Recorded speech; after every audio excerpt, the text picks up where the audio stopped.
Hello guys, welcome back to my YouTube channel. আজকে আমি আপনাদের সামনে আরেকটা ভিডিও নিয়ে এসেছি। এই ভিডিওটা হচ্ছে আমি কয়েকদিন আগে আমি কলকাতায় কিছু কাজের জন্য গিয়েছিলাম।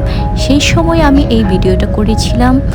আমি আমার কাজটা সেরে ফেলার পরে আমি একটু মাইন্ড ফ্রেশ করার জন্য গিয়েছিলাম একটা মুভি দেখার জন্য সিটি সেন্টারে, সল্টলেক সিটি সেন্টার মলে। সো আপনারা দেখতে থাকবেন আমার এই ভিডিওটা শুরু থেকে শেষ অবধি। আর আমার এই ভিডিওটা যদি আপনাদের ভালো লেগে থাকে তাহলে আমার চ্যানেলটাকে লাইক, শেয়ার অ্যান্ড সাবস্ক্রাইব করে দেবেন। চলুন তাহলে দেখতে থাকুন আমার সঙ্গে।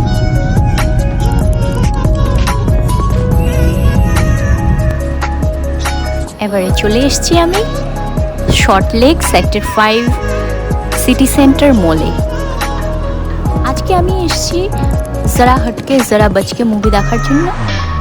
Already I am late, so ভিডিওটা খুব একটা লম্বা আমি করতে পারলাম না। কলকাতায় বেশিরভাগ সময়টাই গরম থাকি, আজকেও প্রচণ্ড গরম বাইরে, তাই বুঝতে পারছিলাম না কোথায় সময়টা কাটানো যায়। তাই আমি চলে এসেছি অ্যান্ড আমি সামনের দিকে বক্স অফিসের সামনে কাউন্টারের দিকে আমি গিয়ে টিকিটটা কেটে আমি তাড়াতাড়ি করে আমি চলে যাব। আপনারা যদি আমার এরকমই ভিডিওগুলি দেখতে চান তাহলে আমার চ্যানেলটিকে লাইক, শেয়ার, সাবস্ক্রাইব করে দিবেন। Thank you for watching.